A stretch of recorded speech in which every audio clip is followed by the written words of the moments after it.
I've been very excited to come here. It's been years since I've been to Asheville, and I like being here because y'all have it all. You know, you have like street crime and woods crime. You know what I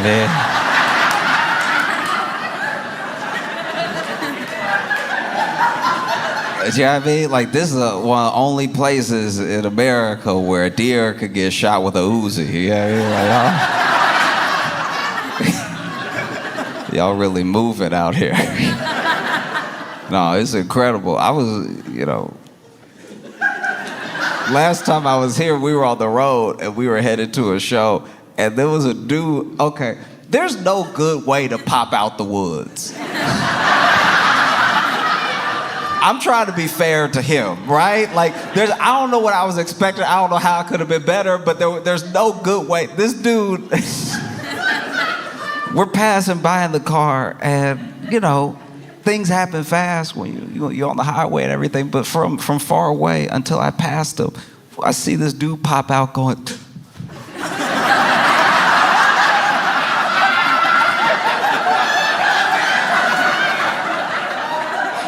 and it's so hard to tell if he needed help or if someone else needed help. Do you know what I mean? Like, you either the victim or the assailant, but you looking like you could be equal parts right now. You know what I mean? Because it wasn't like his head, like it wasn't like he had an injury or something. He's like, oh, what happened? He looked surprised that there wasn't more woods to run through. This dude popped out of the woods like there was supposed to be more trees. This man popped out of the woods and froze. And my friends and I were just looking at him in the car as we passed. One pointed, and okay. He ran out of the woods as if to be like, oh, I made it, I'm free. Or, damn, they got away. I can't tell which one it was.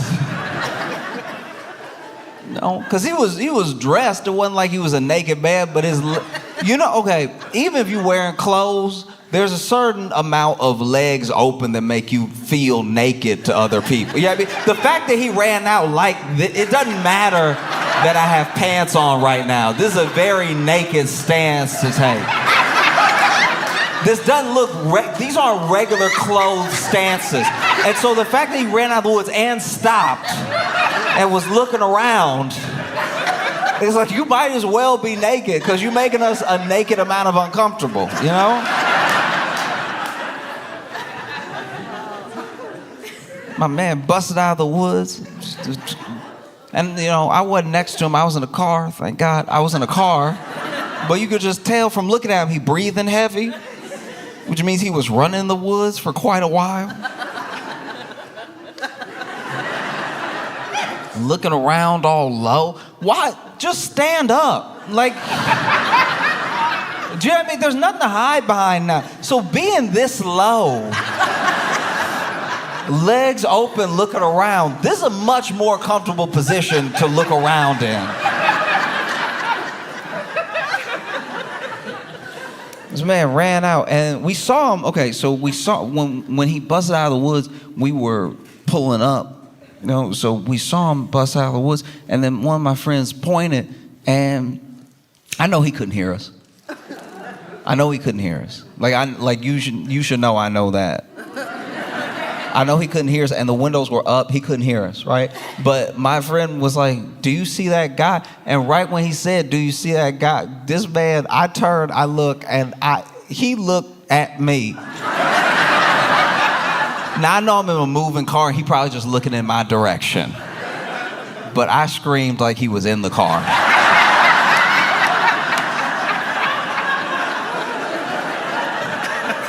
I wanted to have nothing to do. The fact that this man, I'm lit like this, and then this man, nah. Sometimes it's not the time to smile,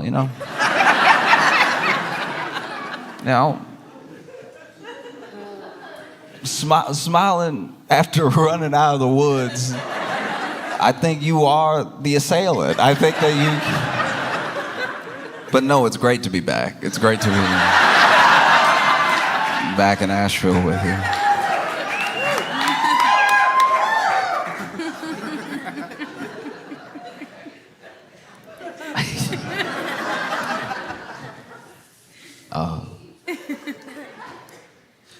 Can I tell you a story? When I was a kid,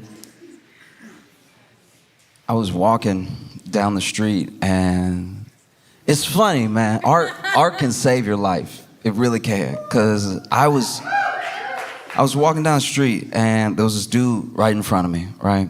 And I wasn't like too close to him, but I was just basically keeping up pace with him, and we hit a light, and so he stopped, I stopped, and I was just looking around, and I saw a new mural that had been painted, and I don't know, it just fascinated me. I took a second to look at it, and I guess the light had changed, and we had the right of way, and he went off walking, and I was still just staring at it, and then just as I decided that I had taken it in enough, I turned and got ready to take that step off the sidewalk. And then in the middle of the street, this car had, I guess, run a light and was about to run another light, and it hit that guy, the guy that I was right behind, you know? And he's okay, by the way. I mean, he did get hit by a car, but like he's the level of okay that you are years after getting hit by a car. He moved on. Like, he walked away that day. It mostly hit his ass, but like it did graze him in a way that, like, because I was just a couple steps behind him and because I had been keeping pace with him for a whole street, I was like, that would have hit me square. You know? And I mean, they were trying to stop. They had slammed on the brakes. That's actually maybe one of the reasons I turned, because I started hearing the screech and I saw it, boom. And he got up, but he did bounce. Like it's like, if he bounced, I would have flown. I don't know why it is when you get hit by a car, sometimes your shoe fly off. I don't know why people don't tie their shoes tight enough, but like, this thing like hit him from behind. He spun and he went up a little bit and his shoe flew right, but his shoe took so little resistance to fly off. Like, it would be different if he had like rolled over the windshield and the shoe flew off after that. But the shoe started flying off before it looked like he was really going in the air. It looked like he had one shoe and one sandal. The shoe was so ready to fly off. Anyway.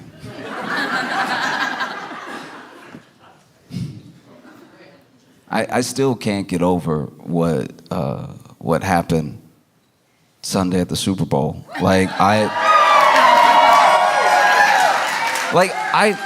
want to be clear about something, right? I watched the Super Bowl not really rooting for any one team, just sort of watching to watch. This is a big event and everything. And the Chiefs lost harder than the Eagles won. I don't know if that sentence makes enough sense, but it, like, at a certain point, I was just like, maybe I could play. Do you know what I mean? Like, I'm not good either. I could get tackled too. Oh, that was rough. That was hard. There was one point where I was watching it, and I was like, guys. You want to watch a good game. Like, in my mind, you want to watch a good game, especially when you don't have any loyalty to any team. You just want to watch like a really fun, wow, that's crazy type game. And it was such a thrashing that I was like, y'all, not in front of Taylor.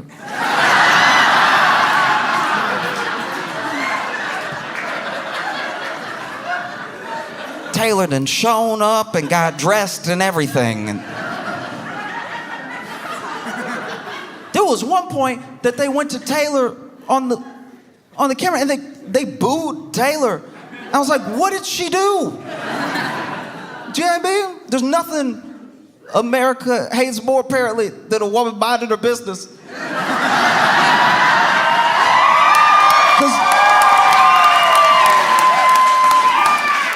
even she was like, I couldn't have done anything. But I tell you what, I want somebody to believe in me, to really, truly, from the bottom of their heart, believe in me the way those commentators believed the Chiefs could make a comeback. The things that I was hearing made me feel dumb. I started to feel like I didn't understand football at all the way they were talking. They were talking so wild about, so first 10 points that the Eagles got, they were like, hey, fun little fact for you. Every time the Chiefs win in a Super Bowl, they come from behind. I was like, what stat is that? All right. Okay. And then the Eagles scored another touchdown. They were like, well, it's only the first half. Anything could happen next half. It's like, all right. And then they have the halftime show. Then they come back from the halftime show, and then they're asking one of the announcers. They're asking one of the commentators, like, what was the mood like in the locker room for the Chiefs? Like, what was the plan? And the person they were talking to was like, they know. No, they know they like 34, 39, whatever points behind. They were mostly talking about that. They were like, oh, we got to go out there and correct that. That doesn't feel good at all. We got to do the opposite of that next time. Was the general mood in there, was to just be different than they were before. I think there was a little prayer. Yeah, they were in, they were in tough spirits, but they're going to try and make a comeback in this next, because, Taylor's here. We got to do it. And it was the third quarter. Eagles scored again.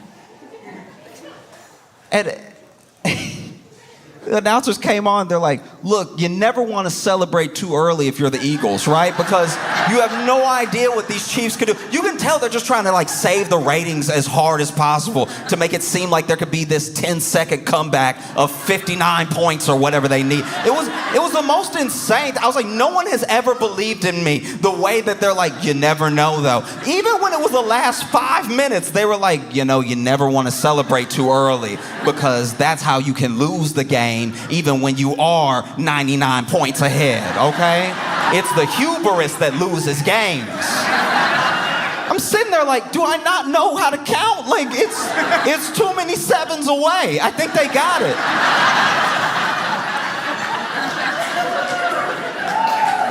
Like, I'm not the best at math, right? I'm not the best at math. I needed a math tutor, and my math, okay, I was in algebra, okay.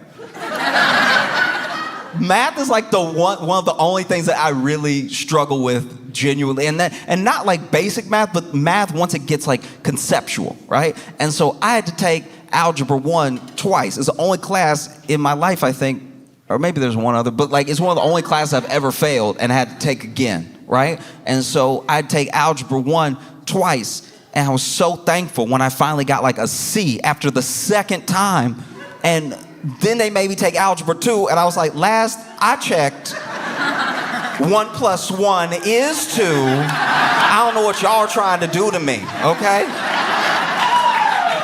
But I was at Algebra 1, okay, I had 2 math tutors, and one tutor quit. One tutor quit because it was, okay, they were helping me, and then I was basically getting things so wrong that they were questioning. They had to get away from me before they didn't know algebra anymore. And so then I knew I was bad. I knew that algebra was never gonna be in my job description because my second tutor, there was one time we were working on a problem and she stopped herself just short of fully saying it, but she saw me struggling so hard. This woman almost said, sound it out.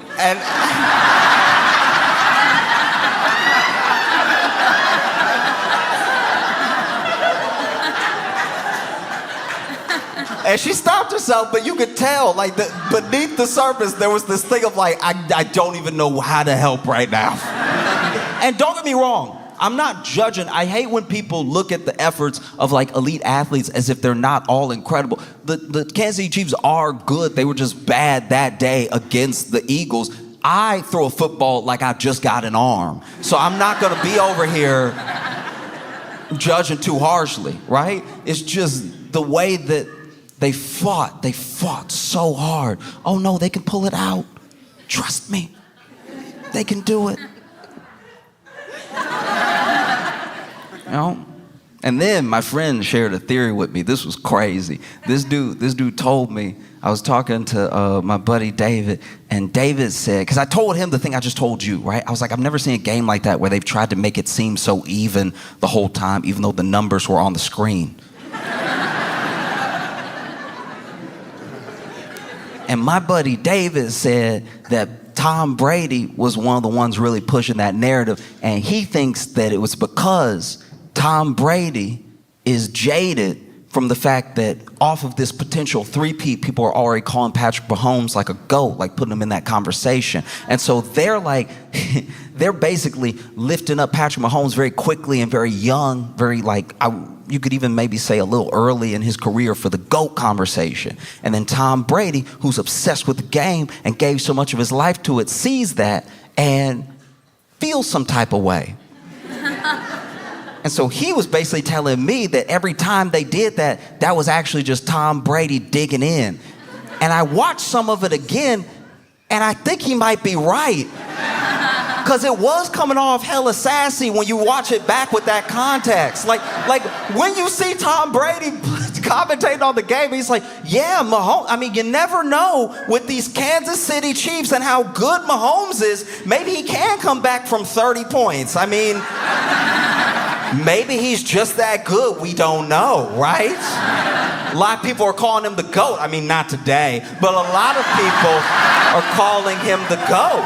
So maybe he could do it. Interesting strategy, getting sacked again.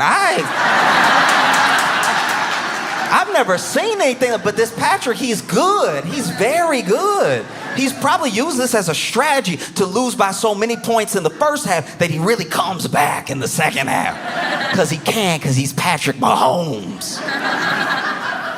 You know, back when I was playing, I tried to not get sacked, but I guess if I had been sacked more and then won after that, people would be more impressed, but it's...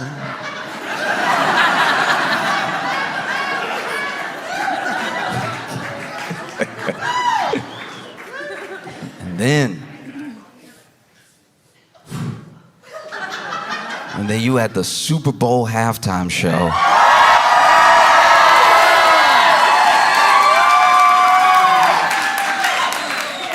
By Kendrick Lamar. This was crazy because, okay, everyone has their opinions about it, right? But I know when I was watching it and it started and I saw Samuel L. Jackson. I saw Samuel L. Jackson, camera goes over to Samuel L. Jackson, he's like, it's your uncle, Sam. And I was like, oh, we had already started. That was dope. That was dope to have Samuel L. Jackson as Uncle Sam was dope. Because one thing is obviously the little like wink wink, cute thing, right? But one thing that Kendrick is incredible at doing, something I haven't seen people really be able to do, whether it's through music or imagery, is layers to a story. And there's multiple layers to everything that happened, right? Samuel Jackson is playing Uncle Sam in Body of America, welcoming us to the Great American Game. The Great American Game is in the game of Kendrick's life that's about to play out, right? That's why we see the PlayStation controller on the football field, the game as in football, and the game as in the thing that we're all in, the thing that we all play. Whether you feel like you're playing it or not, you're a part of it. You know? And one thing you have to watch out, because Kendrick leaves these Easter eggs and stuff like that, you also can read so deep into it, you go off on a deep end, where if you were able to talk to Kendrick, he would be like, nah.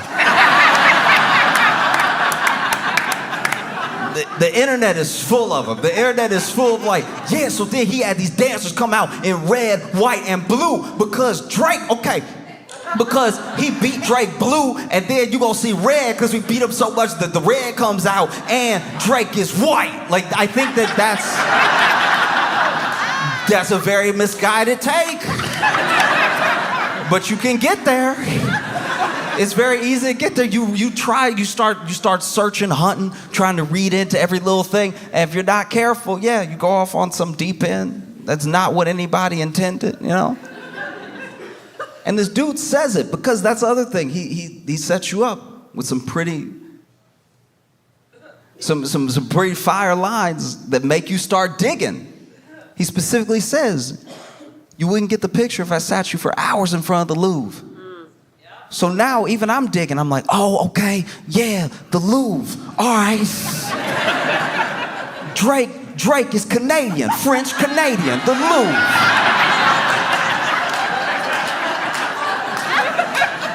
Yeah, French Canadian, the Louvre, like in France where they keep the art, but Drake's not an artist, no.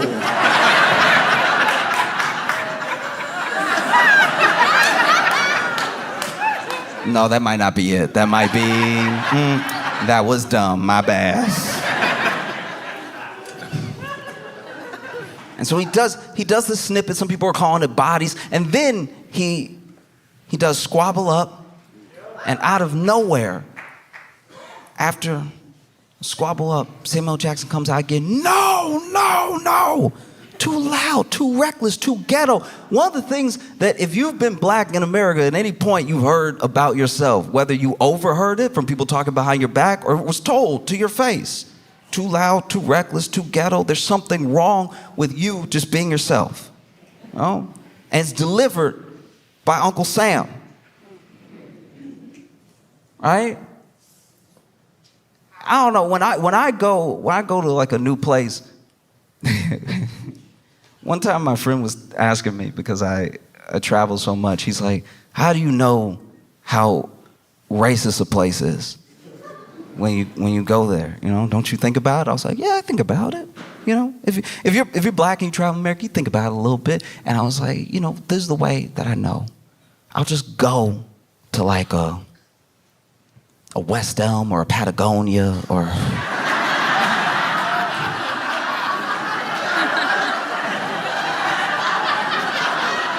a Lululemon or I'll just walk in and look around, do a little shopping, and just smile at people. And however long it takes them to smile back is probably how much danger I'm in. You know, you go into Patagonia, you smiling at everybody. Hey, and you get a couple smiles back quick. You're like, all right, we're safe. But if you walk into a West Elm and everybody just looking,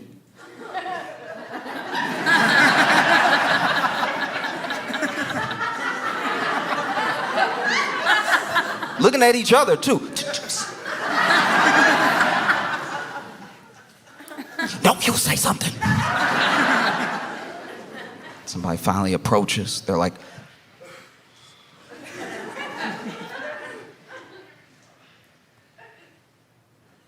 can I help you? I know we're not staying there tonight. So then this dude, Uncle Sam, Samuel Jackson, tells him, tighten up. He asks him, Mr. Lamar, do you really know how to play the game? Do you really know how to navigate? Do you really know what's expected of you? Do you really know what to do next? Then tighten up. And that's a wild conversation to have with someone who maybe even thinks they're helping you, right? Because that's been told to me in different ways by lots of people. Like, tighten up. Watch yourself. Don't be too loud, too ghetto, too reckless. You know what I mean? And sometimes it's white people, sure. But sometimes it's older black people that I know that just want you to be safe because they know how the game is played, right? Because I don't know if you can tell by looking at me, but I'm not exactly a hard individual.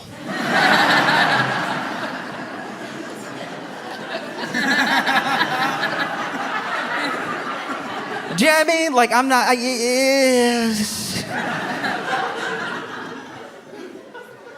know what I mean? Not only am I not a hard individual, I remember one time, my mama tried to raise me to be a gentleman. And there was this one time, I was in college, and I'm working on a group project, and one of our classmates was ready to go to her car, and she was like, hey, does anybody mind walking me to my car?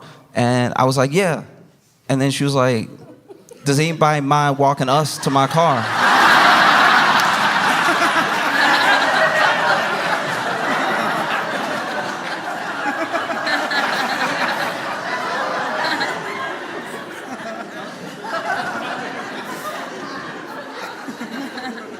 I'm not a hard individual.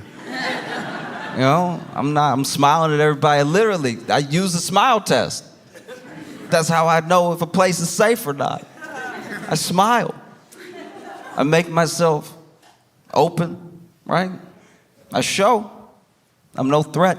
And I even got in trouble with my friends one time because we were walking down the street in Chicago and, made eye contact with this cop, and he was like mourning, just a little passing mourning. And then I didn't realize it came out like this, but apparently I was like, officer.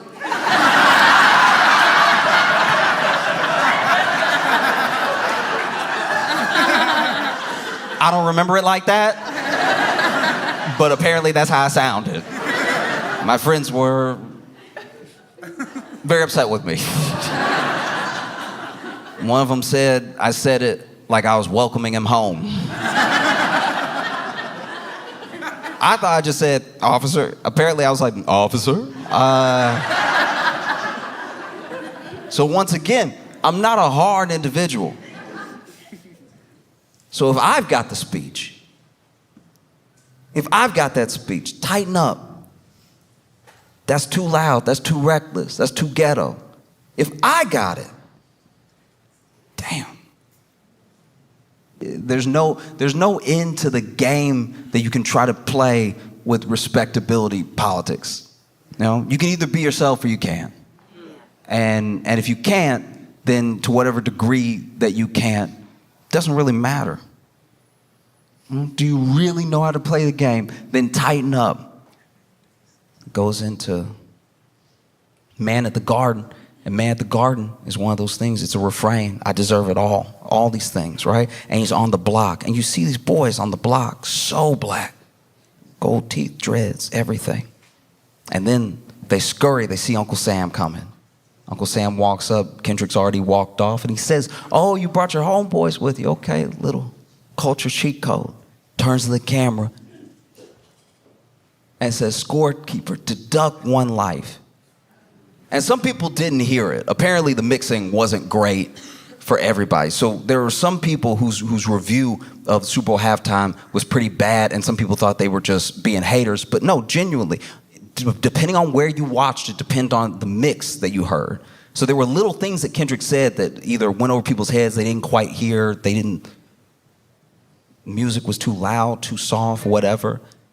I was watching the Super Bowl halftime on Tubi, and Tubi did incredible. Tubi knocked it out of the park. I was like, man, Tubi was like, this is our chance. We cannot mess this up. A lot of people don't know we exist, and we're literally free. We have to knock this out of the park. And they did, because I heard everything. I saw Samuel Jackson turn, scorekeeper, deduct one life, and that thing hit me hard, because that is what happens. That is part of the game. You should know that. That's one of the reasons that it's sometimes scary to stand up. It's scary to be different, because whenever you build community, they usually deduct one life. Whenever you make a movement, they deduct one life. And there are plenty of examples of it happening with black people and black culture, but it is everybody, just so you know. No matter who you are, no matter what you look like, no matter when you came to this country, try to start a union.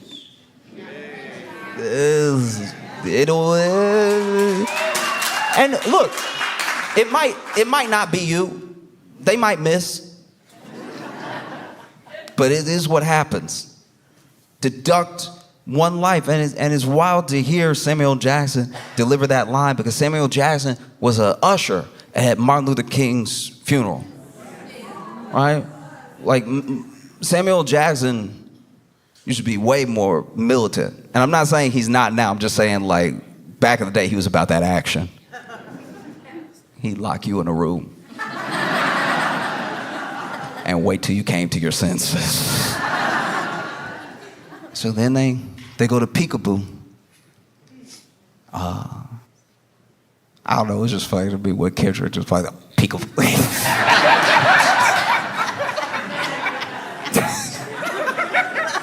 I had to laugh. People have so many theories about Peekaboo, about him using Luther and all the stars, SZA coming out, being on the triangle. Like, I'm not acting like I caught every single thing, but I know that when Samuel Jackson pops up again and he says, yes, see, that's what we want. That's what we want. That's what America wants. Nice, calm, you're almost there. Don't mess this up. Right? Yeah. Because if we're being honest, that is the truth of the matter. People, even sometimes people who love hip hop, love black people, love anyone different the way that people love those tigers they take pictures with. I don't know if you've ever been on Tinder. But every once in a while on Tinder, there'll be somebody with one of their pictures is just them next to a full-blown tiger, hugging them. And the tiger's sedated as hell. The tiger is over here.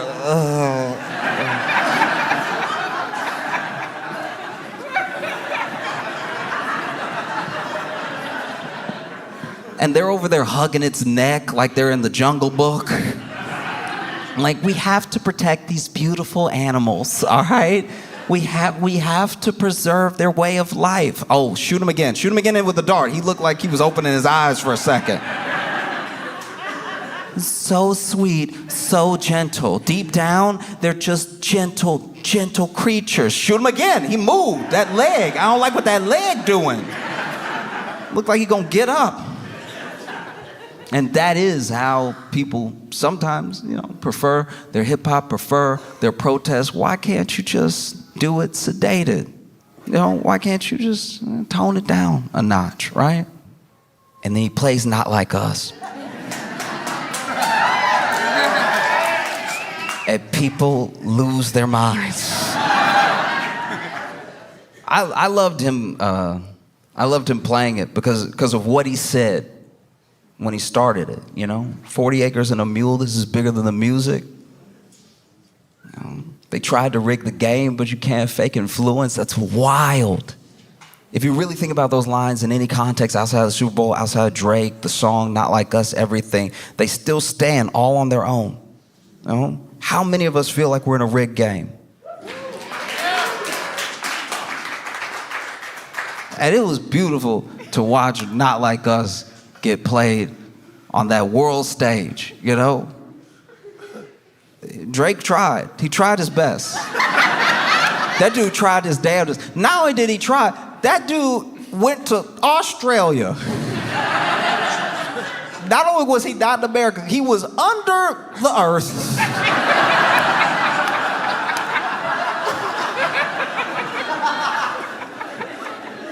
This man went under earth to do, to his credit, I'm not acting like he's not a big artist. I'm not acting like he doesn't have an album dropping this weekend. I'm saying, like, this dude went under the earth to do an arena show just to make sure at least these people aren't watching the Super Bowl.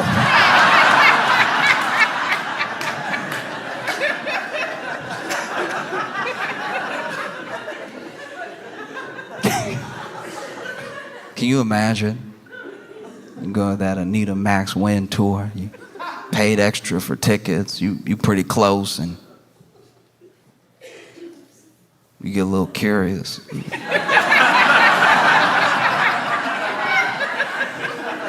Drake on stage. What is that? What is that?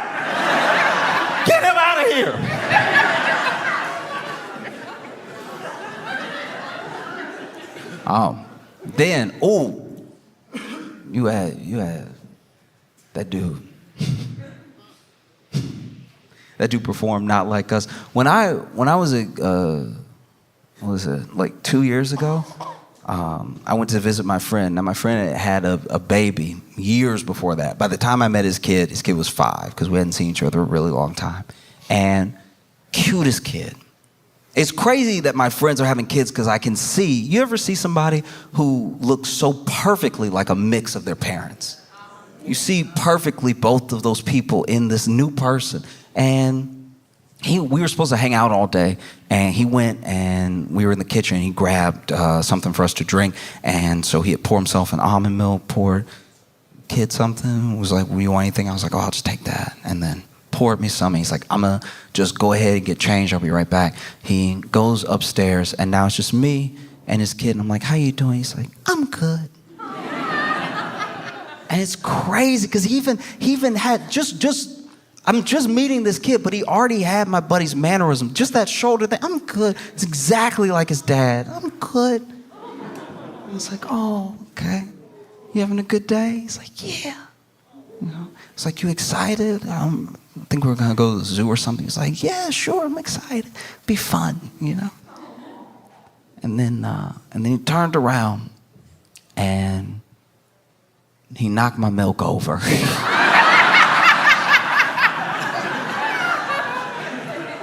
And this kid had been so sweet up until this point. I was sure it was an accident, right?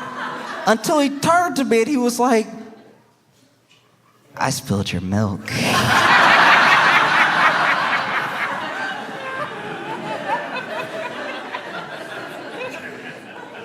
And when I tell you that thing was imprinted on my memory, like I had actually forgotten about it for these like 2 years. Until Kendrick said, "Say, Drake."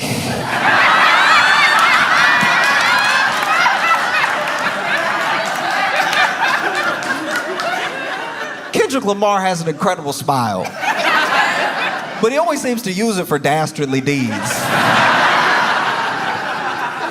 This man said, "Say, Drake." I haven't been that scared. I know he was talking to Drake, but even I was at home like, ooh. Like, that man whipped around and said, "Say, Drake," like he just ran out of the woods.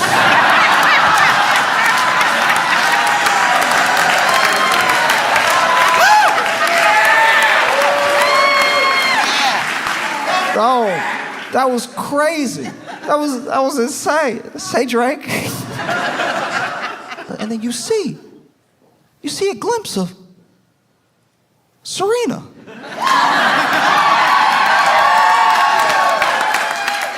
I couldn't believe I saw Serena dance. I was like, "Is that Serena?" And Kendrick and Dave Free must have known we wouldn't believe it was Serena, because then they showed her again. I was like, "Well, that is Serena!" That's Serena over there, crip walking. Which, if you pay attention to the layers, you pay attention to the storytelling, one of the most beautiful things about Serena being on stage, crip walking, dancing, right, is not just as a sort of FU to Drake, right? Because it is. Because her and Drake, you know.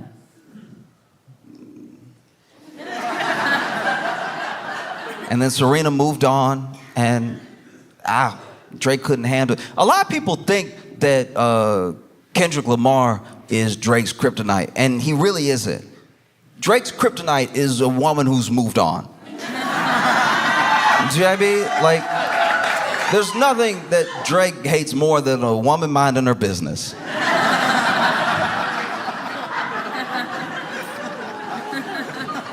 And so he would make songs, little sneak disses at Serena, little sneak disses at Rihanna, all this stuff, right? He loves beefing with women who have moved on. The best way I can sum up Drake to me is, one time I was in Chicago, and apologies if you've already heard this little quick story, but I was in Chicago and I was sitting on the train, and this woman gets on the train, beautiful, like knockout gorgeous woman, right? And she ended up sitting next to me, and then this other dude gets on the train and he's sitting across from us, and he tries to holler You know, he's like, hey, sweet thing, how you doing, right? Now, this dude, to be fair, was very good looking. He was very good looking. Like when I looked up at him, I was like, oh, you two would make sense. Very good looking dude, put together, everything. And he's like, hey, sweet thing, how you doing? What you doing? Where you going? How's your night? You know? And then she looks up from her phone and she goes, oh, nah.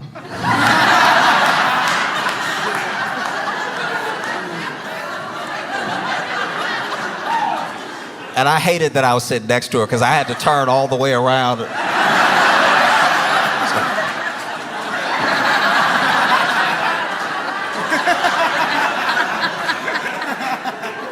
But she goes, oh, nah.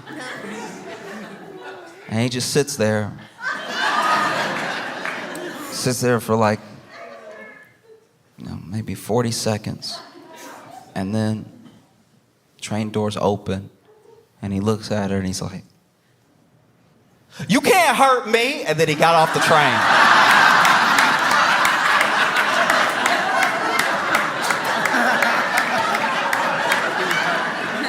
And that's what a lot of Drake beefs with women feel like to me.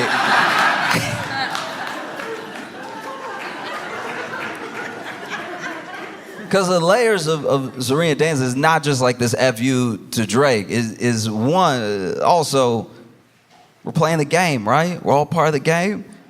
And it's a black woman having a good time. It was also pretty revolutionary. You know?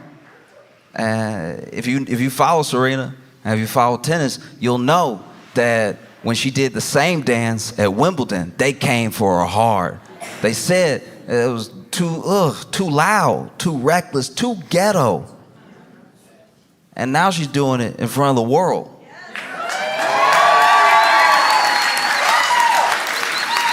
In front of the world with nothing but joy and people cheering her on, right?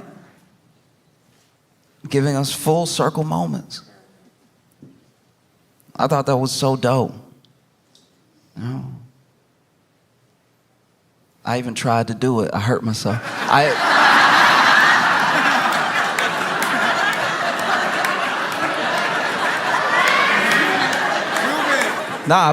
popped right up. I was like, oh, Serena!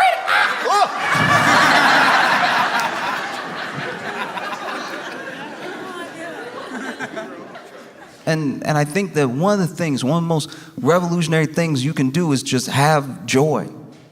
Just have a good time. I watch so many people just having fun. I watch people watch it and have fun. That warmed my heart just to see so many people having a good time. I know it wasn't for everybody.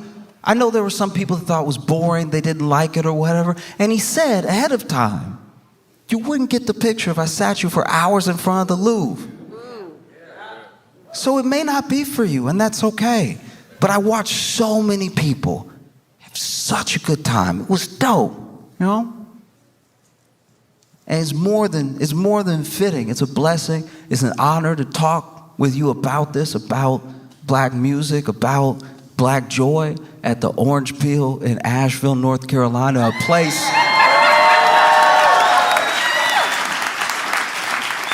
that in the 60s and 70s had incredible black acts, you know, was sometimes one of the few places that they could get booked, where black-owned radio stations had DJs do party nights. Like, it was great to be here, and I appreciate you having me, you know?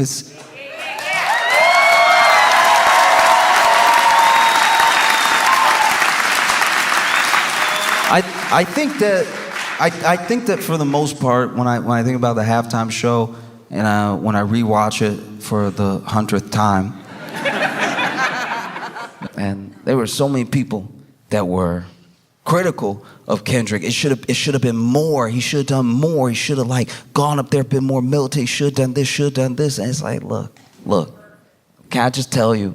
I'm not trying to be a bummer when I say this, but everything you've ever watched that ever went out on a broadcast that you thought was revolutionary or you thought was ultra militant, was approved for you to see by a corporate lawyer.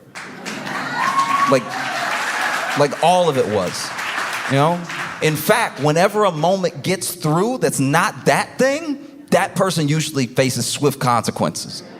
There's so many people that are like, no, he didn't go far enough. He could have done so much more. And it's like, look, I understand. That's what people are saying. But if you really believe that, if you really believe that he should have done so much more, I can tell you this, art can save your life. Art can absolutely save your life. I believe it from the bottom of my heart. But believe me when I tell you that entertainment will never be your salvation. All right? Art can save your life, but entertainment by and large is escapism. And no one has ever escaped their chains by forgetting they were there. So you cannot, when I tell you, you will not be saved through entertainment alone. Expecting Kendrick to rap so good that Trump is like, I'ma stop.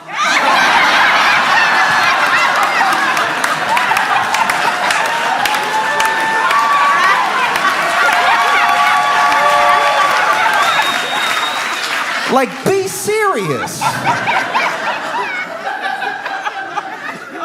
If you really believe that, if you really believe he didn't go far enough, he didn't do enough, there was so much more he could have done, forget the symbolism, forget the double entendres, he should have spoke plainly, he should have put it all out there. I have great news for you. There are these things called books, right?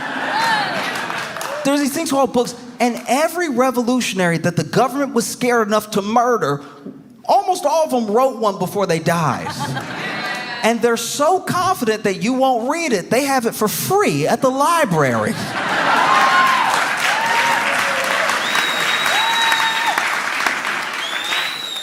I'm just genuinely, I don't know what to say sometimes when people are like, why didn't he do this? It's like, I don't know, man. I'm not in his head. You know, he's great. You can't expect him to save you. He did an entire album where he said he wasn't our savior. The whole album where he was like, yeah, but I rap. I think it was incredible. I think it was a phenomenal show, especially in a year and a time where there are people that would have Black history disappear. You know, there are people that would have us forget. And I think the only way to stop Black history from going away is to make more of it all the time. Make new history all the time, new moments, you know? Because so many people were like, man, it was so boring, I didn't get it. And it's like, you know, it's the most watched thing right under the moon landing, but I'm sure that was hate watching. You're right. I think that whatever you take away from the performance, if it's art that touched you, that made you feel something, that's good. That's all you can hope for. But if you want like a revolution, if you want change, you're probably gonna have to go outside and get some or make some. That, like, if you want, like, because then, you know, he plays Not Like Us and then we all scream Mustard. DJ Mustard comes out, they're dancing. And one thing I really loved about the performance, genuinely from the bottom of my heart, is that almost always what people will do, the Super Bowl thing to do is go out there and play your hits. Make a medley that reminds us why we love you, right? And this dude, he did some of his hits, but he mostly did this GNX album. He even says it when they start playing TV Off. This is GNX. We came here from Compton, California to party with y'all. Master. You know? Then the Super Bowl halftime show ends after he hits that TV Off, game over, cold stuff. And then they come back. Tom Brady's like, well, let's see if Patrick Mahomes can like really bring it home. Like, he's so good. I've heard he's great. I've heard he's fantastic. So I'm sure he can come back from this 2,000-point deficit.